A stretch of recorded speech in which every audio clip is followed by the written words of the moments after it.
En fait, si on retire les estimations, il faut se poser la question de à quoi répondent ces besoins d'estimation. C'est-à-dire que forcément, elles répondent à des besoins, et comment est-ce qu'on peut y répondre différemment? C'est surtout ça qu'il va falloir se poser comme question. C'est-à-dire, si je retire les estimations, grosso modo, dans les approches classiques, tout s'effondre. Bonjour à tous, moi c'est Bertrand Ruiz, le CEO d'Ersas, l'outil de gouvernance projet qui révolutionne la façon dont les directions peuvent prendre des décisions éclairées. Et je vous souhaite la bienvenue sur le podcast CIO Révolution. Dans cette saison dédiée à l'agilité dans l'entreprise en 2023, en partenariat avec Valiantis, qui est partenaire Atlassian spécialisé Agile & Scale, nous allons creuser à fond cette thématique. Une entreprise qui est agile, ça veut dire quoi? Quel est le niveau d'investissement nécessaire du DG? Comment mettre en place une démarche agile dans une ETI, dans une collectivité? Comment gérer les budgets quand on fait de l'agile? Quel est le principal bénéfice à ce type de démarche? Dans un contexte de crise à répétition, il est important de questionner notre capacité à nous organiser. C'est cela que nous avons voulu faire avec cette saison. Bonne écoute à tous. Bonjour à tous. Je suis ravi aujourd'hui d'être avec Frédéric Leguédois, qui est coach agile, conférencier et CEO de la société Levo. Salut Frédéric. Salut. Du coup, Frédéric, on a été mis en contact. On me dit attention sur Frédéric, il a plein de catchlines. Lui, il a des grandes convictions. Ça va faire l'épisode cool, tu vois. Donc moi, je suis trop chaud. On a un peu parlé avec Frédéric et franchement, écoutez cet épisode, vous allez voir, je pense que ça va être assez intéressant, notamment parce que t'as assez cash sur les convictions au niveau de l'agilité de l'entreprise, au niveau de l'organisation, pas que le côté tech comme des fois on peut l'entendre. Mais avant ça, est-ce que tu peux venir nous introduire un tout petit peu pourquoi toi t'es tombé dans l'agilité et tu as un peu les moments clés qui ont fait que tu te dis en fait c'est comme ça qu'il faut que le monde tourne un peu mieux dans l'organisation, tu vois, d'où ça t'est venu ce focus là? Alors il y a deux moments clés. J'arrive au début des années 2000 en tant que développeur alors que c'est le boom des télécoms et j'ai un contraste saisissant entre ce que j'avais appris à l'école, qui d'un point de vue théorique fonctionnait extrêmement bien, et la réalité pratique où c'était le rush de partout, où c'était le bazar de partout, où tout ce qu'on avait appris avec des très beaux cycles, des très belles specs, etc., se trouvait fracassé face à une réalité du terrain qui était complètement différente. Et face à ce bazar, je me suis dit, il y a probablement d'autres personnes que moi qui ont rencontré ce type de difficultés. Et du coup, je me suis allé me renseigner qu'est-ce qu'il existait comme d'autres approches, puisqu'on apprenait exclusivement à l'époque le cycle en V. Moi, c'est la seule chose que j'ai pu apprendre au cours de mes études. Et j'ai découvert en fait une méthode qui est l'extreme programming, qui apportait des réponses vraiment novatrices. Donc ça, c'est le premier moment. Et puis j'ai un deuxième moment dans ma vie professionnelle qui a été assez important. J'ai eu l'occasion de créer une équipe de développement logiciel avec pour responsable hiérarchique un directeur artistique. Donc en fait une totale liberté pour mettre en place ce qu'on voulait, voilà. Et pendant 5 ans, on a pu monter une équipe et on a pu expérimenter beaucoup de choses et aller très très loin dans un fonctionnement agile parce qu'on avait cette vraie liberté de mettre en place des fonctionnements un peu différents. Voilà les deux grands moments. Il y a eu le moment révélateur au début où je me suis dit mais ce qu'on a appris à l'école ne fonctionne pas et en plus ne peut pas fonctionner. Et puis après il y a eu aussi un vrai temps de liberté pour construire des alternatives. Ok, trop cool, c'est génial, ça, un directeur artistique comme ça devait être complètement. C'était fabuleux. On s'entendait extrêmement bien. Il regardait le résultat final et en termes de méthodologie et d'approche, il nous faisait complètement confiance. Ok, donc un des points que tu m'as dit quand on a un peu préparé cet épisode, c'était le fait que une grande conviction que t'avais, c'était le fait que tout ce qui était costing ne servait à rien, ne fonctionnait pas et que c'était du temps perdu. Et j'aimerais bien que tu viennes là-dessus parce que il y a de quoi faire en fait sur cette question de costing qui est quand même parce qu'il y a du costing très fin, il y a du costing macro, il y a du costing, enfin il y a plein de costing et toi t'as assez cas, je dis non ça fonctionne pas. Point. Alors oui, alors je suis pas le seul à le dire, mais c'est vrai que je le dis souvent avec beaucoup de conviction.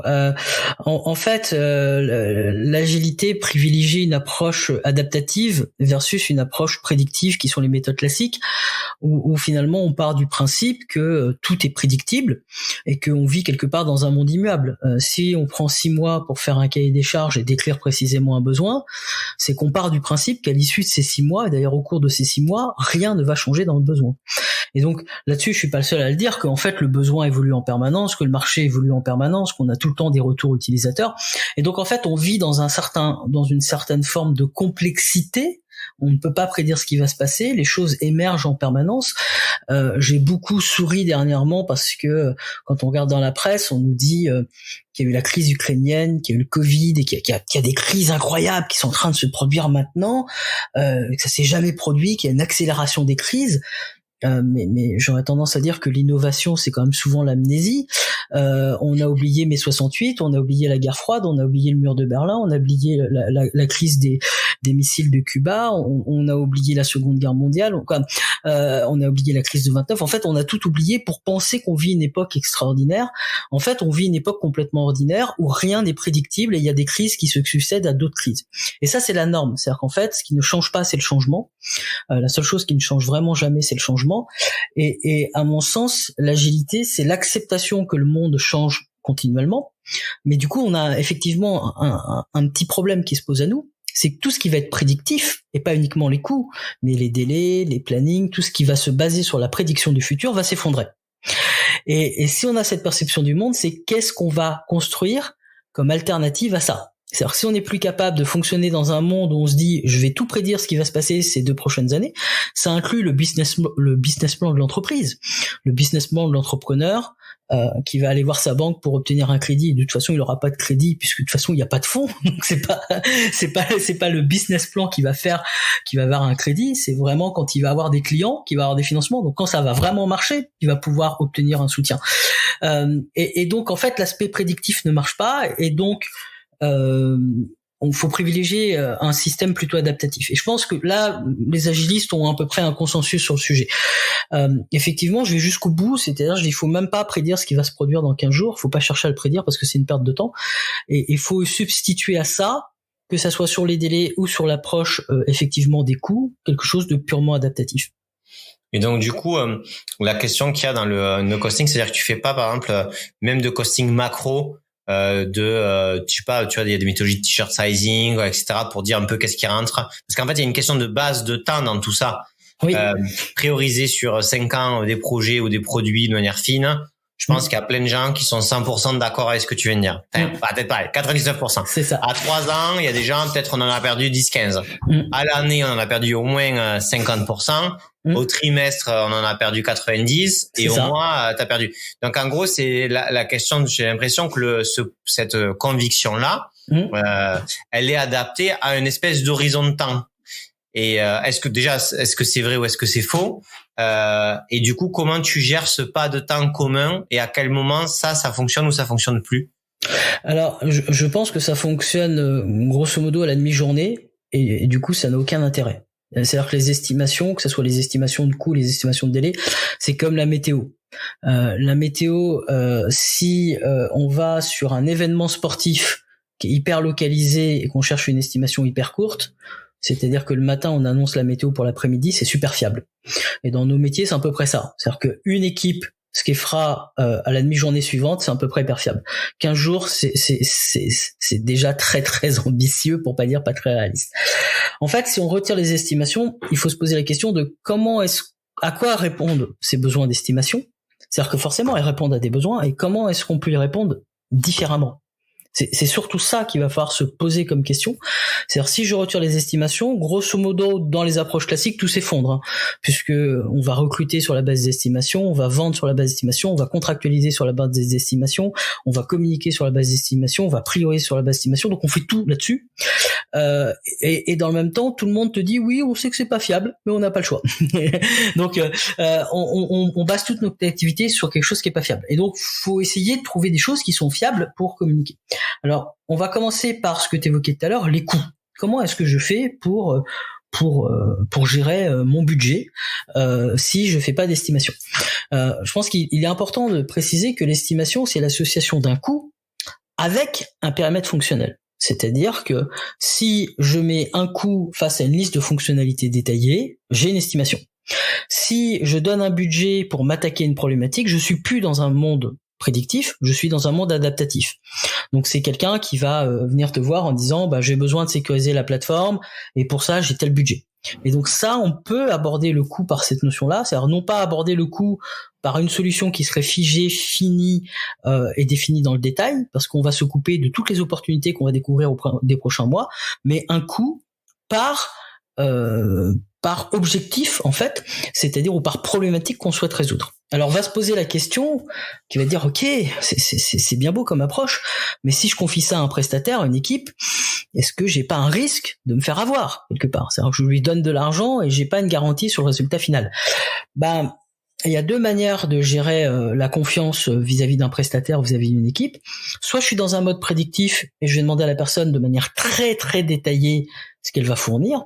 Soit je suis en mode adaptatif, et ça veut dire pas faire un chèque en blanc, c'est-à-dire par exemple, on commence et dans un mois, vous venez me présenter ce que vous avez fait, et on voit si on continue dans cette voie-là ou pas.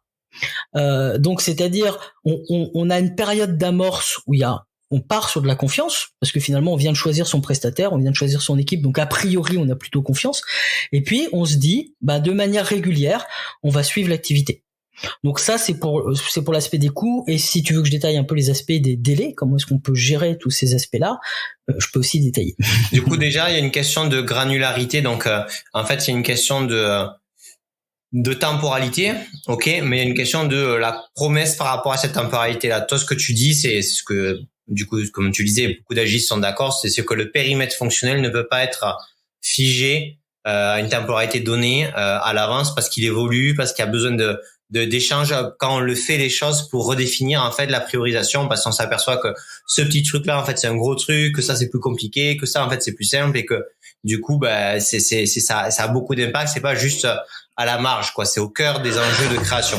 C'est au cœur des enjeux de création, et en plus on a souvent tendance à porter sur l'équipe de réalisation le fait qu'ils maîtrisent pas complètement la complexité, t'as raison de le dire, mais il y a d'autres choses très simples. Si on fait une démonstration auprès d'utilisateurs par exemple, ou de bêta-testeurs, c'est qu'on s'attend à avoir leur retour. Et qu'on ne peut pas prédire ces retours. Autrement, on ferait pas de démonstration, on ferait pas de période de bêta-test. Et donc, à partir du moment où on accepte le principe même d'une itération, c'est-à-dire je fais quelque chose pour avoir rapidement des retours, on accepte l'imprédictibilité du futur.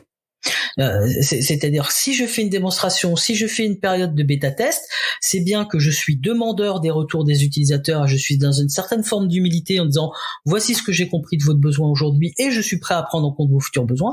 Et si on accepte ce principe-là, c'est incompatible avec un planning. C'est assez incroyable de voir sur un planning à la fois des fonctionnalités très détaillées semaine par semaine ce qu'on va livrer, et dans le même temps des démonstrations. On serait tenté de leur dire mais pourquoi faites-vous des démonstrations, puisque il y a une sorte de prétention de savoir ce qu'on va développer toutes les semaines à venir. Donc voilà, il y a un petit conflit entre les deux.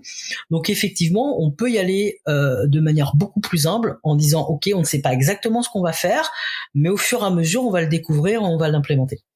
Ok. Et quand parce que donc ok sur ça, et donc du coup ensuite c'est sur la définition. Tu vois, je sais pas, on veut faire un projet CRM. Quand tu fais un projet CRM, tu peux avoir des expressions de besoins, de features que tu aimerais en tant qu'utilisateur interne, tu vois, si on parle que de l'interne. Et en fait, tu voudrais que ce projet soit fait avant la fin de l'année pour que 2024 ça puisse se faire. En soi, dire je fais ce projet CRM pour fin 2023, c'est pas grave. Dans le sens, ça peut être même agile, dans le sens où tu dis, je veux faire ça, mais tu n'as pas défini exactement tout ce que tu veux faire. Par contre, tu définis les grandes priorités que tu aimerais qu'on avance, etc. Et puis après, tu espères que dans le budget, le montant que tu investis, en ayant confiance dans l'équipe, ils vont réussir à challenger là-dessus, voir de nouvelles valeurs, faire prioriser, etc. C'est ça. C'est la question ma question, elle est sur la question de l'objet le premier objet de communication entre on a remis les clés on vous fait confiance pour les 4 prochains mois de là-dessus, et en même temps le client final qui bien sûr va avoir des releases comme tu disais tous les mois ou tous les X temps, mais où en même temps il a une espèce d'espoir que à la fin de ce temps-là, ça va fonctionner, ou ça va fonctionner le mieux possible. Oui. Cet objet-là, pour toi, c'est quoi? C'est tu parles de, c'est quoi un peu le deal que tu fais avec lui? Alors, il y a plusieurs questions. Déjà, si on aborde une question de CRM, on est déjà un peu dans la solution. C'est-à-dire que quand on dit CRM, c'est à moitié fonctionnel, à moitié technique, et on pourrait se dire, ok, mais pourquoi voulez-vous du CRM ? C'est-à-dire, quel est votre objectif dans la mise en place d'un CRM ? C'est-à-dire, est-ce que vous voulez limiter des données qui sont éparses dans votre SI ? Est-ce que vous voulez améliorer la qualité de service de vos clients ? Est-ce que vous voulez améliorer la réactivité, etc. Donc, il y a plein de questions qui se posent là-dessus, et peut-être que on peut définir précisément déjà, c'est quoi les quelques enjeux qu'on souhaiterait avoir, les quelques impacts qu'on souhaiterait avoir. Et puis après, effectivement, une fois qu'on a communiqué clairement là-dessus, en se disant, ok, voici ce qu'on cherche à atteindre en priorité, voici ce qu'on va mettre en place, un CRM. La notion qui va être assez importante, ça va être celle de découpage. C'est-à-dire que le grand risque, c'est le Big Bang.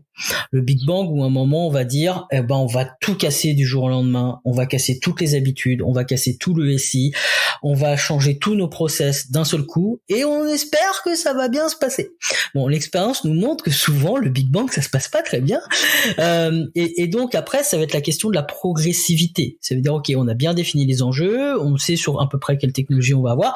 Maintenant, quel est le plus petit pas que je peux mettre en place. Alors, si on se dit que il y a une question de confiance, et je te trouve très généreux parce que tu évoques même 4 mois de confiance, en fait, il devrait y avoir un pendant, c'est que l'équipe de réalisation devrait apporter beaucoup de transparence sur son avancement. C'est-à-dire que le fait de dire qu'on va pas forcément être dans un mode prédictif ne nous empêche pas, au contraire, au fur et à mesure qu'on avance, de partager l'avancée. Et donc, il y a 2 grandes manières de partager l'avancée de ces travaux. Il y en a plein, mais vous pouvez faire un planning une fois de plus ou faire de la communication sur des PowerPoint, ça vaut ce que ça vaut. Mais autrement, il y a la démonstration. Et la démonstration, c'est de manière très concrète. Je vous montre ce qui fonctionne, et donc en creux, on voit ce qui ne fonctionne pas encore. Et encore plus fort, il y a la livraison. C'est-à-dire qu'en fait, la meilleure visibilité qu'on puisse apporter à un client, c'est de livrer des choses.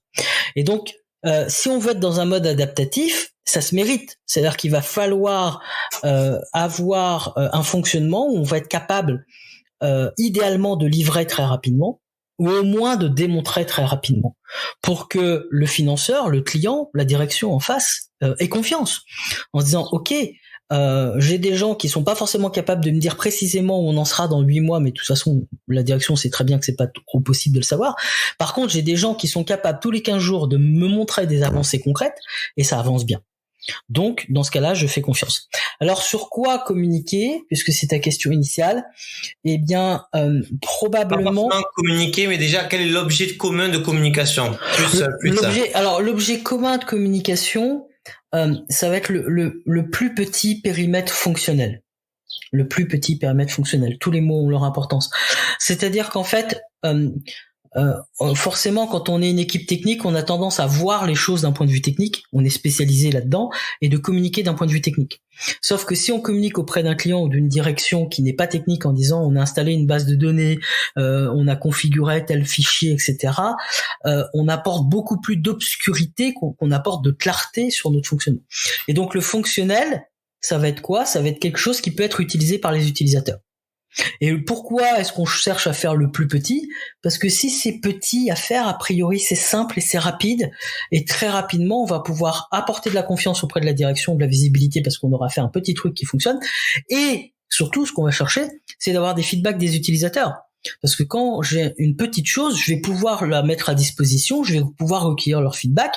Et donc, si j'ai quelque chose de petit, j'ai quelque chose qui est simple à faire, qui est court à faire, sur lequel je peux communiquer auprès de la direction et sur lequel les utilisateurs peuvent me faire des retours. Donc, quelque chose qui est petit et fonctionnel. Voilà. Après, si on rentre un peu dans le détail, puisque tu évoquais un CRM, donc a priori on est plutôt sur un nouveau projet, quelque chose qu'on démarre.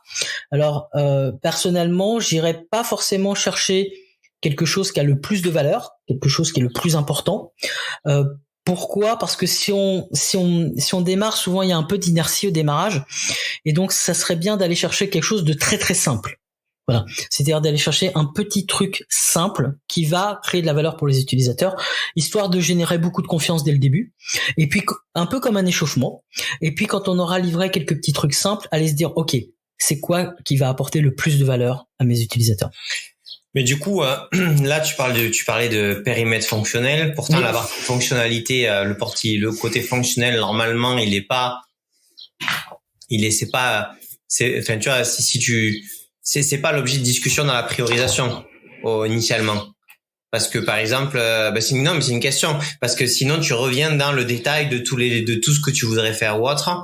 Est-ce que c'est pas un détail, un truc un peu au-dessus comme une user story ou quelque chose qui récapitule un besoin de manière un peu plus globale pour prioriser ça. Et ensuite, après, tu vas sur du détail fonctionnel. Parce que sinon, tu rentres directement dans le micro. C'est une question. Alors, à mon sens, une fois qu'on a obtenu un budget et qu'on a la vision, on sait quelle problématique on souhaite adresser. Hein. On souhaite que les utilisateurs qu'on soit plus réactifs vis-à-vis de nos utilisateurs. Ça, c'est une problématique auquel peut répondre un CRM, par exemple. Je sais que j'ai un budget qui, souvent, dans nos métiers, s'exprime en jour homme. Hein. C'est-à-dire que je sais que j'ai tant de personnes, j'ai une équipe pendant 3 mois, 4 mois, voilà. Eh bien, je pense qu'il faut vraiment aller dans le détail du fonctionnel et pas du technique. J'insiste, dans le détail du fonctionnel. C'est-à-dire vraiment d'aller chercher un tout petit truc qui pourrait apporter de la valeur auprès de nos utilisateurs. Pourquoi ? Parce que y a aucun grand projet qui n'est sorti en tant que grand projet. Aucun. Amazon, à l'époque, c'est une page HTML d'un mec qui s'appelle Jeff Bezos, qui a mis les seuls bouquins à sa disposition, c'est-à-dire ceux qui étaient à la bibliothèque de son père, qui acceptait les paiements par chèque et qui faisait ses petits colis à la main. D'accord. Facebook, à l'origine, c'est quand même le comparatif entre les minois des étudiantes sur un campus universitaire. Hein. Il y avait d'ores et déjà le projet éthique au sein de Facebook, de toute façon. Et puis Google, la page blanche de Google, ils l'ont avoué plus tard, c'est qu'ils maîtrisaient pas trop le HTML, quoi, en fait. Et donc, ce qu'on voit par là, c'est que toutes les très grands projets ont commencé par des toutes petites fonctionnalités. Et comme ça a très très bien marché, on en a ajouté un peu plus. Il n'y a pas de grands projets qui sont arrivés comme ça sur le marché et qui tout d'un coup ont très bien fonctionné. Tous les grands sont passés par petits. Donc en fait, un grand projet, ça a été avant un moyen projet, qui a été un petit projet, qui a été une fonctionnalité. Et donc, ayons l'humilité d'aller déjà délivrer une fonctionnalité.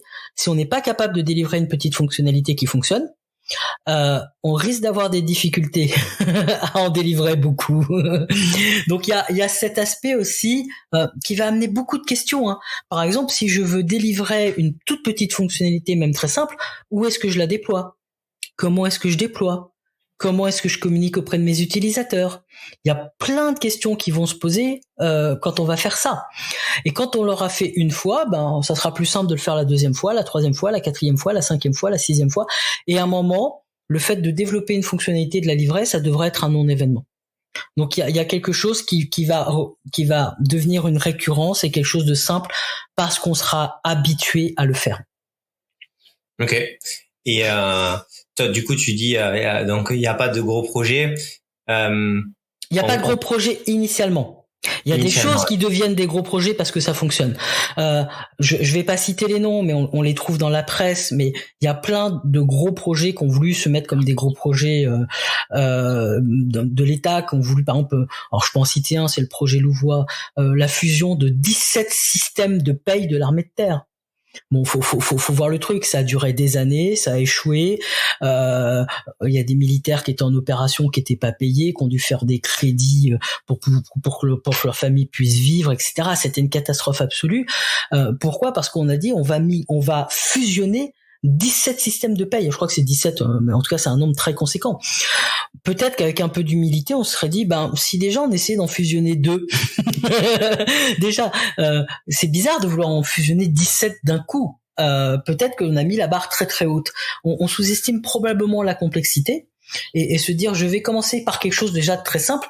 Est-ce qu'on peut faire des choses très complexes si on n'est pas capable de faire des choses très simples ? Probablement pas. Essayons de faire au plus simple déjà. Si on y arrive, on pourra toujours faire plus complexe après. Ok.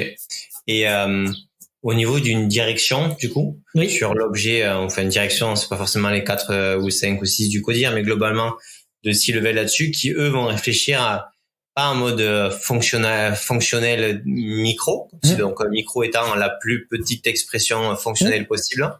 Et ils ont besoin d'une vue intermédiaire. Toi, tu conseilles quoi sur cette vue-là? Comment tu visualises par quarter les grandes avancées que t'aimerais avoir, ou la priorisation de ce que sur quoi t'aimerais travailler? Alors, je peux citer une expérience que j'ai vécue qui a été assez troublante. C'est un... Avec mon directeur artistique. Non, c'était pas mon directeur artistique, mais c'était dans la même organisation. C'était le big boss. C'était un vrai entrepreneur. C'est quelqu'un qui avait repris une entreprise d'une centaine de salariés, qui était arrivé à 1000 salariés au cours de son existence. Donc un vrai, j'allais dire un vrai businessman, quelqu'un qui avait ça dans le sang, qui était pas du tout dans l'informatique, mais pas du tout. Et il m'a, j'allais dire, c'est lui qui m'a apporté le comment ça s'appelle, je vais dire le projet le plus agile qui soit. C'est-à-dire qu'un jour il est venu dans notre bureau, il venait très rarement, il s'est installé à côté de nous, ça a duré 10 minutes, et il a dit voilà, je vois telle opportunité dans le business, j'aurais besoin d'un logiciel qui fasse ça. Donc, grosso modo, il a donné ça en une phrase. Ça, c'était sa vision. Et il m'a dit, de qui avez-vous besoin? Et la question est importante. De qui avez-vous besoin? Parce qu'en fait, en lui disant ça, à la fois, je lui annonce le budget, puisque on sait bien, le nombre de personnes va déterminer le budget. Et en même temps, il y a une constitution d'équipe. Voilà. Et il dit, OK, de qui avez-vous besoin? Et il a dit, OK, allez-y, je reviens dans 6 mois. Et il est parti. Et donc, ça voulait dire quoi? Ça veut dire que, en tant qu'entrepreneur, il savait qu'on pouvait pas prédire précisément ce qui serait prêt dans 6 mois. Il nous avait donné une problématique très simple à résoudre qu'il avait exprimée en une phrase. D'accord? Et simplement, on savait très bien que si au bout de 6 mois, on s'était tourné les pouces, ça allait chauffer, quoi. Je veux dire, c'était pas un chèque en blanc, c'était pas une confiance aveugle, on pouvait pas se tourner les pouces. Mais on savait si on venait au bout de 6 mois en lui expliquant ce qu'on avait fait, les problèmes qu'il rencontrait, les solutions qu'on avait apportées, etc. Voilà. Et le risque entrepreneurial, finalement, il le prenait lui. C'est-à-dire qu'il savait bien que lancer quelque chose de nouveau, c'était risqué. Donc, en fait, son risque financier, c'était 6 mois. Et moi, une fois de plus, tu as parlé de 4 mois tout à l'heure. Là, il parle de 6 mois. Je trouve ça très généreux. Moi, j'ai travaillé dans des contextes où on avait 1 mois pour faire nos preuves, en fait.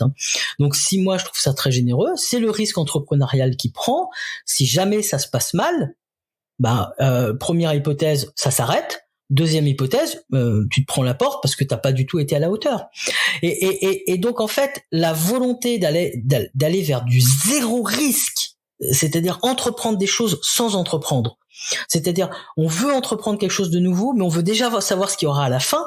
Ça ne marche pas.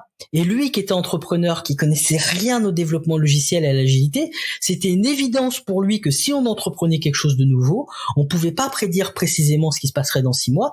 Par contre, on était capable de travailler sur une problématique pendant 6 mois avec un budget et de rendre compte de ce qui avait été fait. Donc, un budget qui est complètement fixe, on ne pouvait pas dépasser le budget, puisque le budget, c'était le nombre de personnes et ça, c'était figé. La seule variable d'ajustement, c'était finalement, au bout de 6 mois, à quel point ça s'était bien ou mal passé.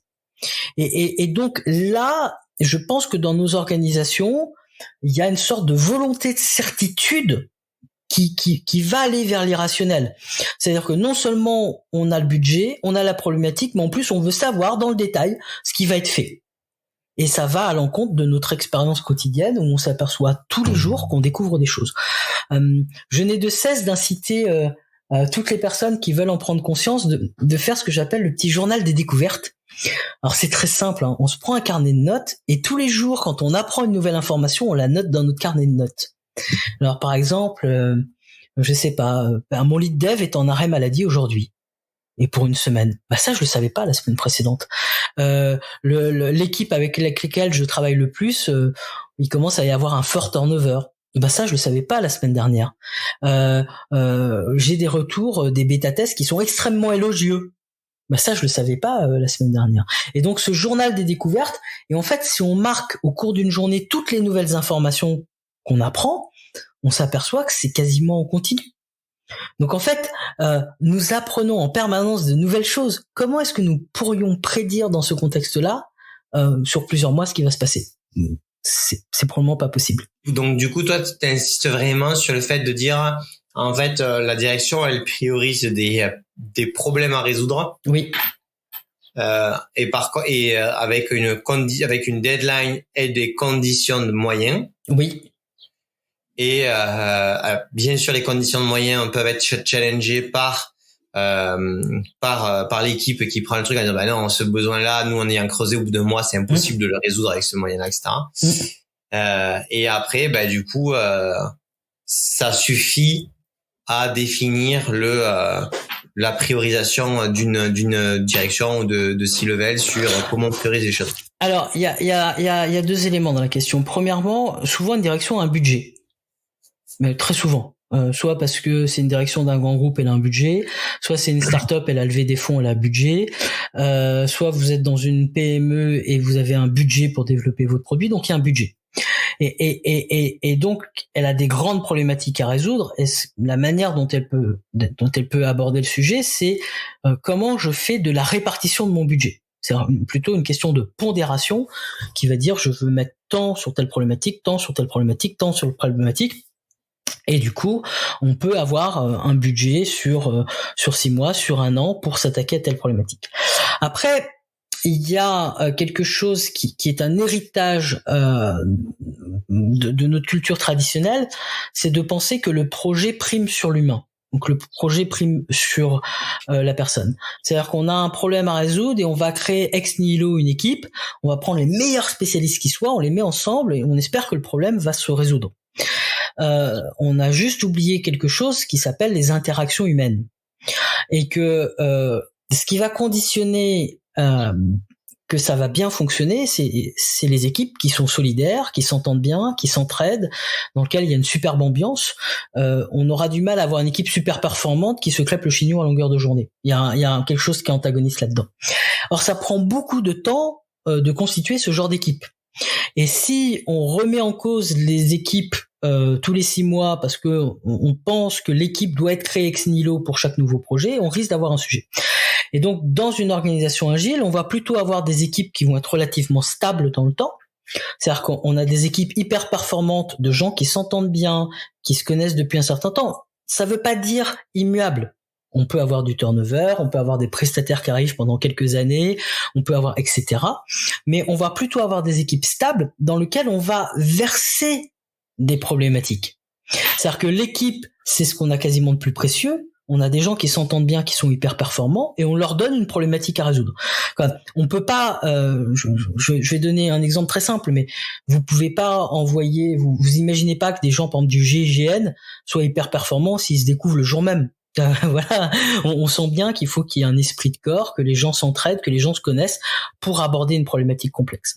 Et là, du coup, c'est d'autant plus simple pour la direction. Comment est-ce qu'elle va avoir confiance ? Parce que si une équipe pendant des mois ou des années a engrangé des succès, la confiance, elle va venir de là. Et donc, elle va vous dire, OK, on a telle problématique à résoudre et on vous donne tant de budget pour le résoudre. Maintenant, comment est-ce que vous allez le résoudre et dans le détail, comment est-ce que vous allez faire ? C'est votre problématique en tant qu'équipe de réalisation. Une fois de plus, il y a une contrepartie. J'insiste toujours sur cette contrepartie, c'est la transparence. C'est-à-dire que cette équipe doit pouvoir, à la demande de la direction, ça peut être tous les mois, tous les trimestres, tous les 6 mois, présenter l'avancée des travaux, présenter ce qui avance bien, présenter les difficultés, etc., etc. C'est une fois de plus, l'arrêt des estimations, c'est pas du tout l'arrêt de la transparence, bien au contraire. Mais simplement, on va pas annoncer le futur, on va présenter ce qu'on a fait. Ok. Donc du coup, t'as parlé sur l'importance de la définition de ce que c'est une équipe, oui. Et que c'est pas juste un truc carré. Tu m'as pas répondu sur la question de la structuration de la roadmap. On va dire sur une temporalité un peu plus large et sur le fait d'une direction. Je te posais la question si c'était une roadmap de problèmes à résoudre, adossée à des équipes. Est-ce que du coup c'est comme ça que tu le dirais, tu formerais? Alors par exemple, si je donne quelques thématiques qui me paraissent assez intéressantes, oui, ça serait par exemple de dire sur ce premier semestre, on veut s'attaquer à l'accessibilité de notre site internet. Sur ce second semestre, on veut améliorer la sécurisation. où on veut améliorer notre conformité aux règles de la CNIL.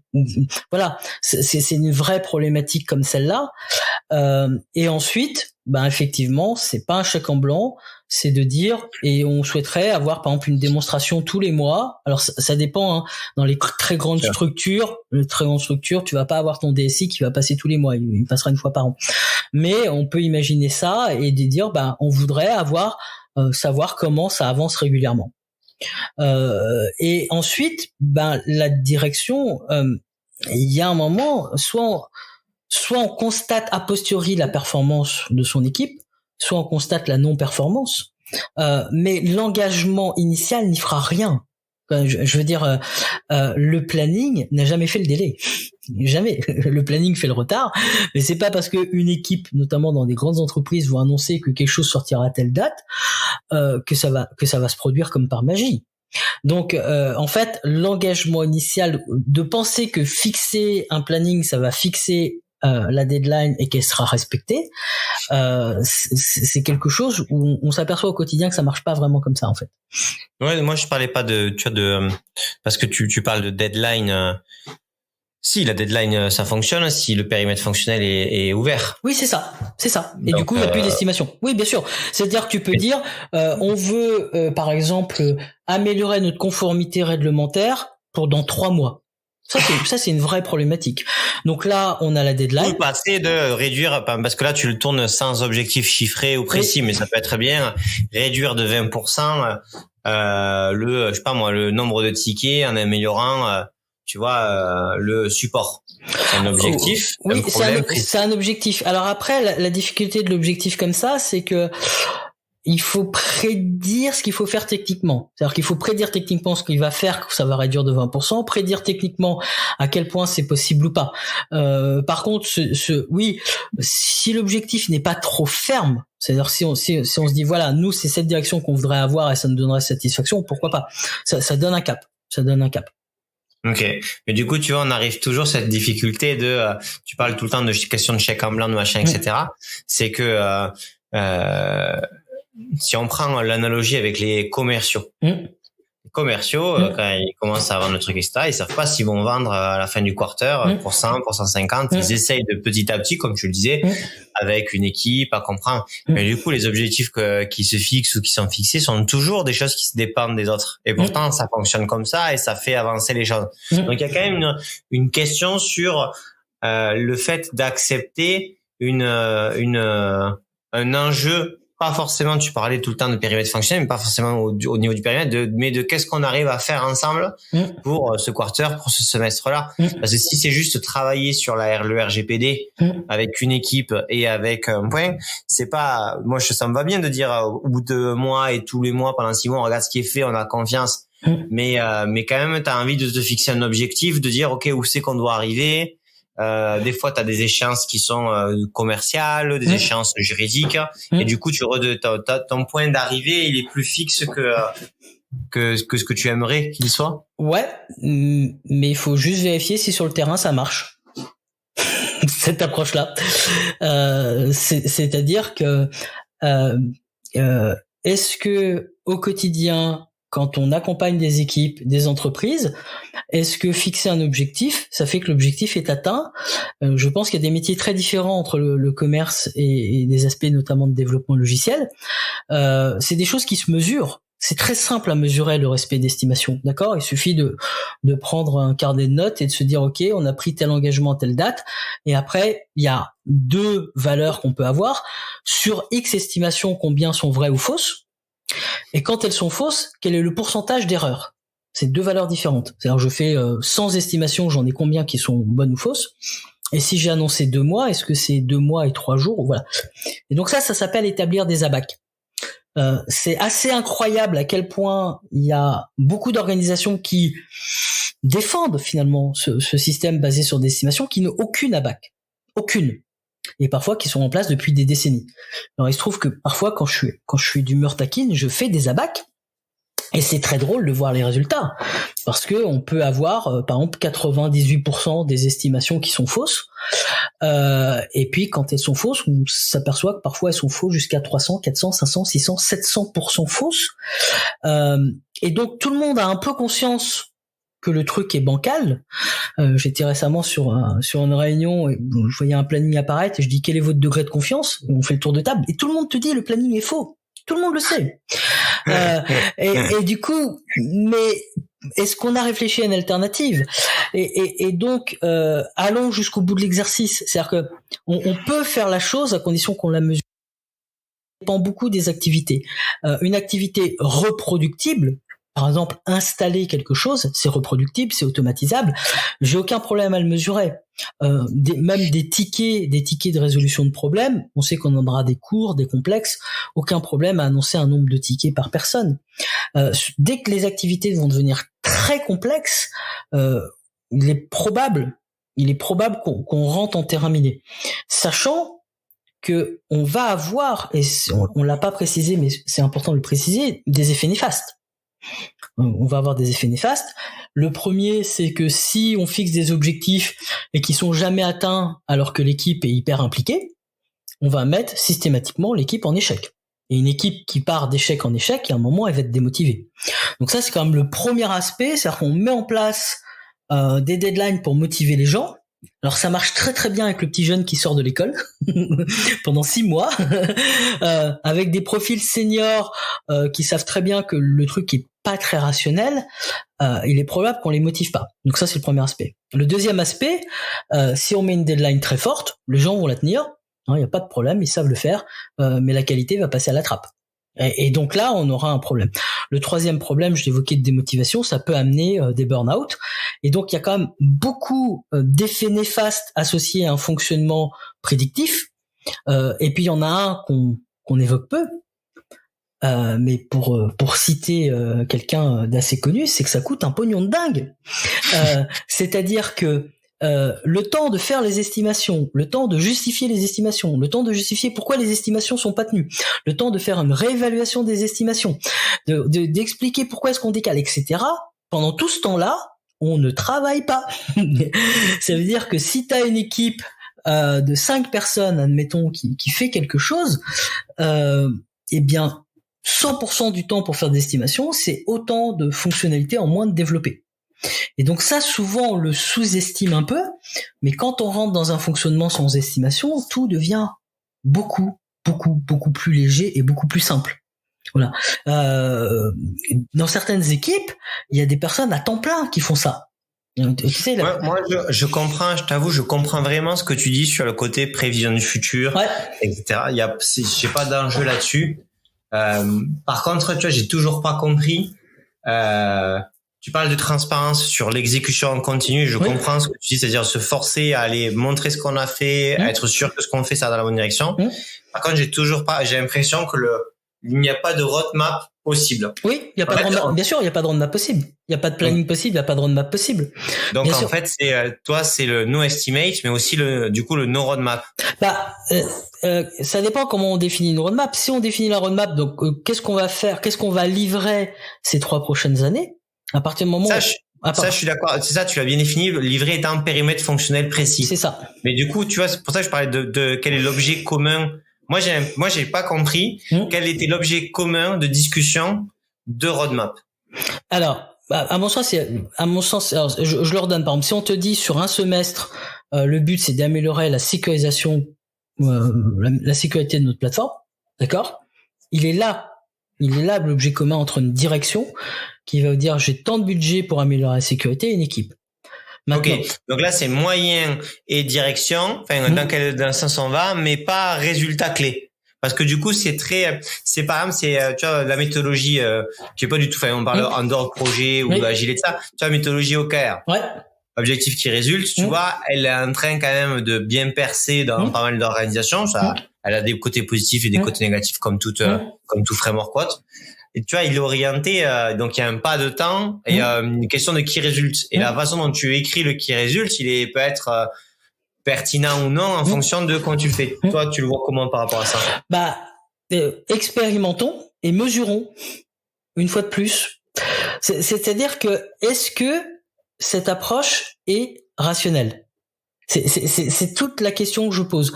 Montrons une étude scientifique qui montre que en définissant des objectifs chiffrés à 3 mois, l'équipe y arrive.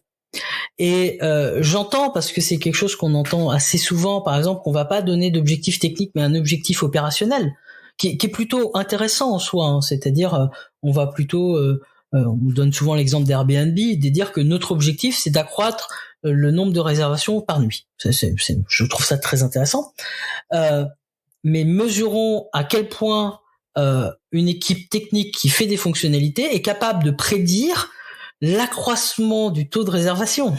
C'est-à-dire que en tant qu'objectif partagé entre différents collectifs, j'ai aucun problème. Si on nous dit, OK, le but c'est ça, le but c'est d'accroître le nombre de réservations par nuit, c'est quelque chose de très précis, d'accord ? Ça permettrait à des gens du marketing, du juridique et de l'informatique, quand ils parlent ensemble, de prendre une décision commune. Donc là-dessus, je partage ça. C'est-à-dire que ça va donner de l'autonomie à l'équipe dans leur prise de décision et ça va orienter leur prise de décision. Leur dire, vous allez faire moins 20%. OK, faites moins 20%. Comment est défini ce chiffre ? Sur la base de quelle rationalité ? Comment est-ce qu'il est calculé ? Quelle est la règle de calcul ? Alors, la réalité, c'est que c'est du doigt mouillé. Et donc, c'est irrationnel. Et donc, est-ce que l'équipe va réussir ou échouer ? C'est basé sur quelque chose d'irrationnel. Et donc, on va se retrouver face à des équipes qui sont hyper compétentes, hyper motivées, et qui vont être en échec. Pour la petite anecdote, j'ai accompagné une équipe qui faisait du Scrum depuis 2 ans. D'accord ? Sprint de 15 jours, avec un objectif tous les 15 jours. Donc, il y a grosso modo 25 périodes de 2 semaines en une année, hein, voilà, puisqu'il y a 50 et quelques semaines. Donc en fait, sur 2 ans, ils avaient fait 50 sprints. Sur 50 sprints, ils en avaient eu 2 sur lesquels leur prédiction était tombée juste. Quel était l'état d'esprit de cette équipe ? Ben, ça fait 2 ans qu'ils étaient en échec constant. Quelle était la valeur produite pour les utilisateurs, la satisfaction des utilisateurs ? On n'en sait rien, puisque c'est pas du tout l'indicateur qui est pris en compte. C'est pas du tout l'indicateur qui est pris en compte, et donc il y a un vrai risque à faire ça, c'est de faire en sorte que les équipes soient systématiquement en échec. Je vais te poser une question très simple. On va faire une expérience pour montrer à quel point les roadmaps je suis trop chaud. Sont pas importantes. Le mari, est-ce que tu as une deadline ou pas ? Non. On va faire ça maintenant. Le mariage, c'est la parfaite illustration. Si je vais me marier, qu'est-ce que je fais ? Est-ce que je vais voir une voyante pour me prédire ce que seront mes 30 prochaines années de vie commune ? Ou est-ce que je me base sur ma période de vie commune actuelle, c'est-à-dire sur le passé, en me disant, au vu des éléments que j'ai à ma connaissance, je prends cette décision et je sais que j'ai une part d'incertitude. En fait, quand je t'entends, tu sais ce que je pense. Il y a un truc vraiment, je pense, c'est une question même de philosophie qui est différente. Si tu prends le sport et que tu commences un sport, c'est très compliqué de se mettre un objectif de progression, de savoir si tu vas arriver à un certain niveau. C'est très compliqué. Pourtant, en fait, ça marche très bien plein de fois.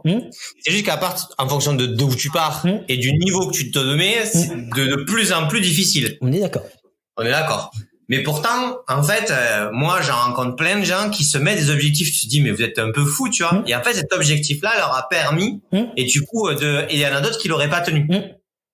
Et en fait, il y a plein de gens qui fonctionnent de cette manière-là.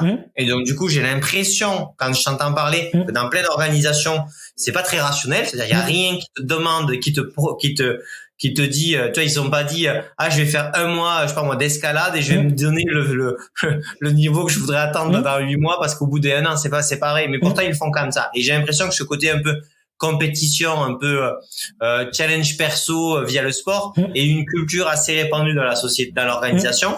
Et en même temps, toi, tu dis, sur la partie software, elle est destructrice de valeur et elle fonctionne pas pour plein de raisons. Elle fonctionne pas, notamment par la complexité du métier. C'est ça qui est spécifique. C'est-à-dire que on est sur un fonctionnement d'essai-erreur. Ayons l'humilité de savoir quelqu'un quand il développe, il tape une ligne de code, ça marche pas. Il la modifie, ça marche pas. Il la modifie, ça marche pas. Donc c'est quoi, c'est du développement, c'est de faire des essais-erreurs jusqu'à ce qu'il y ait un truc qui tombe en fonctionnement. Donc on est dans une activité qui s'apparente beaucoup plus à de la R&D.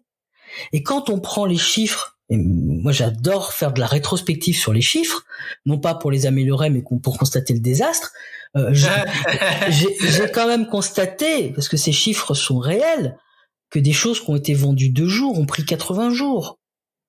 Donc là, on est vraiment dans la pure irrationalité. Et quand ça a été vendu 2 jours, c'était des gens compétents, expérimentés, qui étaient sûrs de leur coup.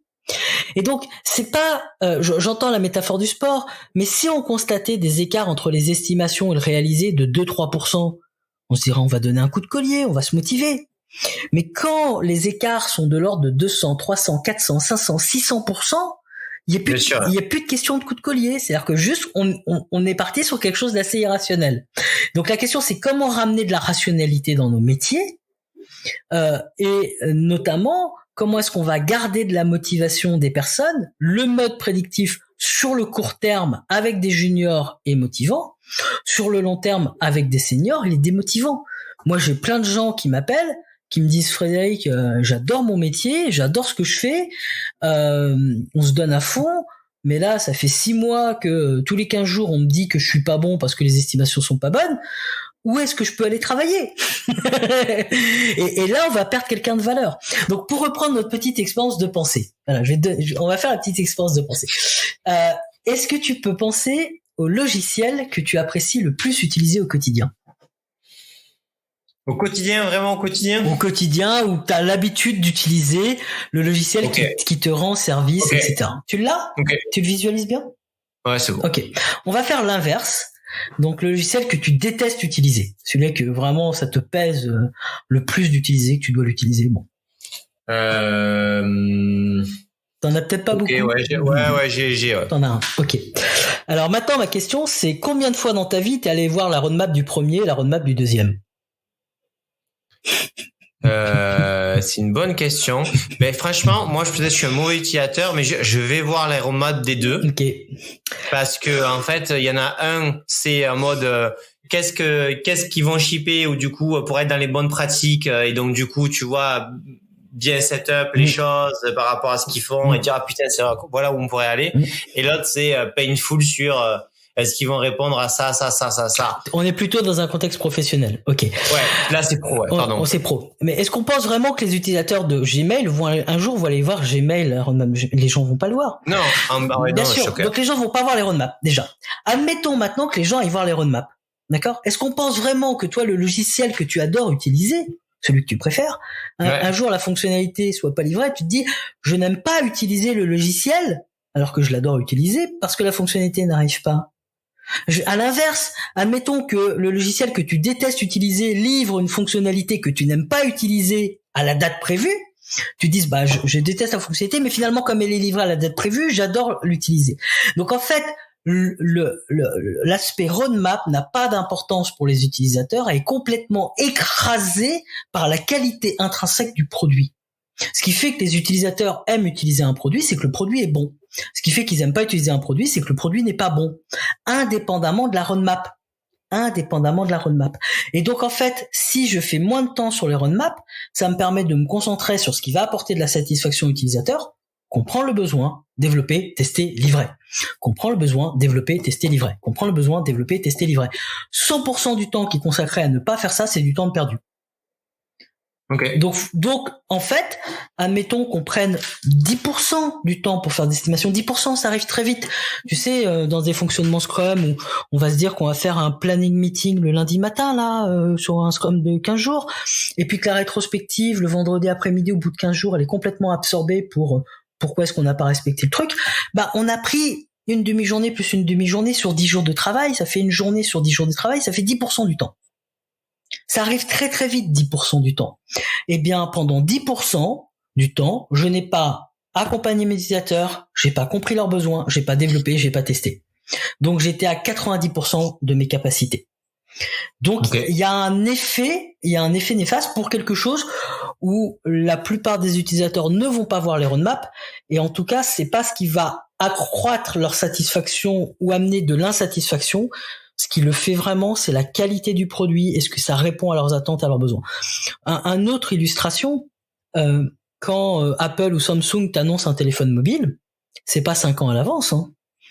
Tu peux aller le chercher en boutique, il a été développé, testé, bêta-testé, les sous-blitters plastiques, les cartons sont prêts. Donc en fait, ils annoncent les choses quand les choses sont prêtes. Le contraire avec Tesla, mec, parce que les annonces, elles sont faites longtemps à l'avance. Et le nombre de fois où ça s'est crashé. Ça s'est crashé. Et donc effectivement, il y a beaucoup de très grandes entreprises qui t'annoncent les choses quand c'est prêt. Et en fait, on comprend bien que si t'as, je sais pas, 4 nouveautés par an, que tu les annonces à l'avance avec un risque non négligeable que ça soit pas prêt, et donc du coup de passer pour quelqu'un de pas sérieux, ou que tu les annonces après que ça soit prêt, et là avec 100% de fiabilité, tu as fait 4 annonces dans l'année. C'est-à-dire que la quantité d'annonces que tu fais dépend de ta quantité de nouveautés. Dans un cas, c'est complètement fiable, dans l'autre cas, c'est très incertain. Bah, je comprends bien ton point. Je pense qu'il y a une chose qui est liée au fait que toi, tu es vraiment focus sur la partie développement aussi, que des fois la partie développement, elle est pas aussi importante quand tu prends ça, c'est que c'est la customisation, qu'il y a quelques intégrations. Bien sûr. Donc du coup, on parle d'objets qui sont différents aussi. Oui. Et donc du coup, je pense que ça crée du bruit dans la compréhension d'une direction quand tu as des objets qui sont de nature différente. Et donc du coup, il y en a certains que tu peux être un peu plus en mode roadmap et que les gens ils fonctionnent par roadmap parce que c'est une projection vers le futur. Ça rassure. Je pense que ça rassure. C'est une façon de le dire. Fait que c'est un mode un peu, on est un peu des bisounours et qu'on a besoin de ça. Je pense que t'as raison, mais que c'est pas que ça. C'est aussi l'entreprise, c'est un organisme vivant qui va vers l'avant, donc qui va vers le futur et qui doit dessiner un chemin. Et du coup, en fait, la nature du chemin, elle est pas bien définie. Tu en parlais beaucoup de l'objet. Est-ce que c'est un problème? Est-ce que c'est, et c'est pas encore, tu vois, mature et clair en mode exactement le degré d'échange là-dessus. Et du coup, je pense que ça crée de la friction. Alors, moi, c'est comme ça que je pense. Là-dessus, en termes de vision, si tu veux, je t'en donnais une sécurisation qui était peut-être un peu large. Mais si par exemple, tu as une direction qui arrive en te disant notre objectif, c'est de rajeunir notre clientèle ou de cibler telle tranche d'âge, là, on commence à avoir des choses extrêmement précises. Et pour moi, c'est une vraie direction. Et là-dessus, il faut faire adhérer les personnes et ça rejoint pas complètement la question de la roadmap parce que ça va pas nous dire précisément ce qu'on va livrer quand, mais en tout cas, c'est une vraie direction. Et là-dessus, je pense que effectivement, c'est important que la direction, communique ça de manière très claire et les équipes, j'allais dire, ont le devoir d'y adhérer. C'est-à-dire que on n'a pas l'obligation de prédire ce qui va se passer dans 6 mois. Par contre, quand la direction donne une direction, il y a aucun problème sur le fait d'aller dans ce sens-là et vraiment de s'y engager. Donc là-dessus, j'ai aucun problème sur le fait que la vision doit être très très claire et largement communiquée. Et là-dessus, je remets pas du tout en cause. Là où on va avoir une difficulté, c'est comment on va dire, ok, le produit sera comment dans 6 mois. On sait pas trop. Et comme t'évoquais un peu aussi le fait qu'il y ait différentes parties dans un produit, qu'il n'y a pas que l'aspect purement développement logiciel, il y a une question qui est souvent abordée, c'est comment est-ce qu'on fait, notamment pour communiquer sur les fonctionnalités, pour faire de l'annonce ou pour faire de l'accompagnement, de la formation des utilisateurs. Alors il y a 2 manières de le faire. Soit on le fait avant d'avoir développé les fonctionnalités avec énormément d'incertitudes, soit en fait on commence à communiquer quand les fonctionnalités sont développées. C'est-à-dire qu'en fait on se dit tout ce qui est du développement logiciel, ça s'apparente à de la R&D, c'est incertain, on va avoir beaucoup de feedback des utilisateurs, des bêta-testeurs, etc. Et quand notre fonctionnalité aura eu suffisamment de boucles de feedback et que tous les acteurs diront que pour eux, elle est prête, on peut y aller en prod, etc. À partir de ce moment-là, on va pouvoir lancer de la campagne de communication forte, avec de la formation des gens, etc. Et on va pouvoir commencer, c'est pas qu'on va pouvoir commencer, c'est qu'on peut annoncer des dates extrêmement précises. Ça veut dire que comme la partie R&D est terminée, ben je me dis, ok, maintenant ma partie R&D est terminée, et bien dans 2 mois, je veux sortir ce produit-là, et bien je commence à communiquer là-dessus, et je n'ai plus de risque. Pourquoi ? Parce que, en fait, toute ma partie R&D développement logiciel est terminée. Voilà. Ok. Non, mais très clair pour moi. Je pense qu'il y a aussi une autre question et peut-être on peut finir là-dessus. C'est, tu vois, on parle d'équipe et donc du coup on fait confiance à une équipe. Ce que je vois aussi surtout, c'est que dans tout cas dans les organisations que je côtoie, en fait, il y a ils fonctionnent pas tous en équipe, comme tu disais, rassemblées, etc. C'est souvent des équipes qui se font sur ce projet-là, mais elles sont pas 100%. Tu vois, c'est le mec qui fait du marketing là-bas. Enfin, et du coup, c'est une réalité. Est-ce que du coup, tu penses que ce fonctionnement-là, il est voué à disparaître, hein, ou est-ce que en fait, il est cohérent pour une nature de projet? C'est quoi ta position là-dessus? On construit toujours avec des contraintes, donc il n'y a pas un modèle unique, ça dépend du contexte. Ça, c'est à peu près une évidence. Forcément, plus on va avoir une équipe stable de gens qui se connaissent, qui seront, j'allais dire, choisis, rencontrés, plus on va avoir de la performance. Pour avoir parfois démarré des choses très rapidement en 15 jours, c'est-à-dire qu'on avait un nouveau client, un nouveau besoin et 15 jours après on le faisait une démonstration, on avait tout intérêt d'avoir une équipe qui se connaisse depuis des années, qui s'apprécie depuis des années, où chacun connaît exactement les compétences de l'autre.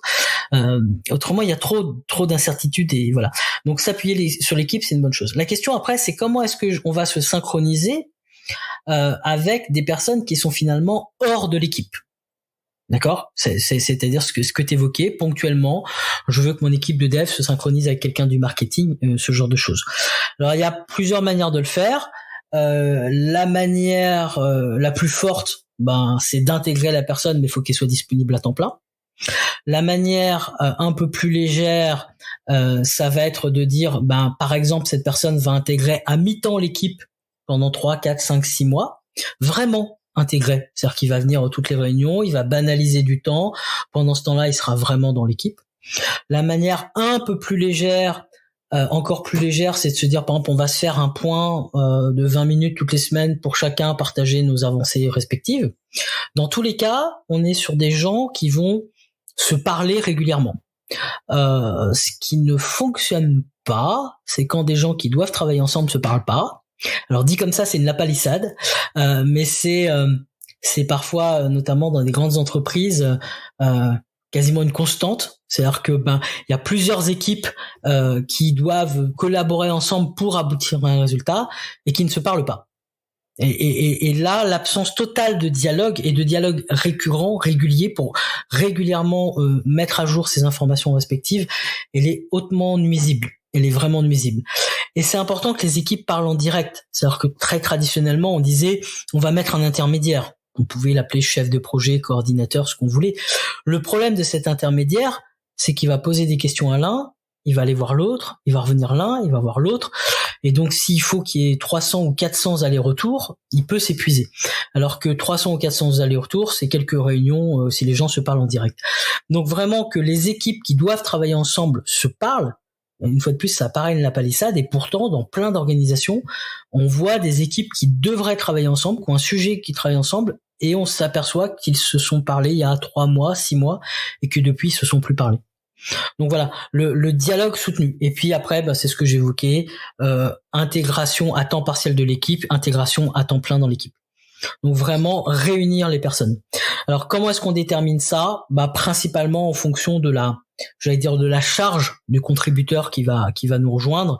Est-ce que c'est une toute petite contribution, et dans ce cas-là finalement on se fera une synchronisation mensuelle, ou est-ce que c'est quelqu'un qui a une contribution majeure, et dans ce cas-là on va plutôt demander à ce qu'il passe des demi-journées entières dans l'équipe. Ok, clair. Bon, mais super, on a fait un bon tour, c'était super intéressant. Merci. Est-ce que tu as un point spécifique que tu aimerais clarifier ou aborder, qu'on aurait un peu passé à la trappe? Non, je pense que c'était pas mal. On a fait le tour. On est allé un peu en deep dive. Ouais, non mais c'est bien. Et puis en plus t'avais des convictions assez fortes, donc ça m'a permis d'argumenter. C'était cool. Ouais, moi c'est pas des convictions. Moi c'est plus, j'ai pas la solution. Moi, si tu veux, j'ai pas de conviction dans le sens où j'ai pas un modèle éprouvé où j'ai vu que ça fonctionnait là-dessus. Ce que je vois, c'est qu'il y a des contextes qui sont tout le temps très différents. Oui.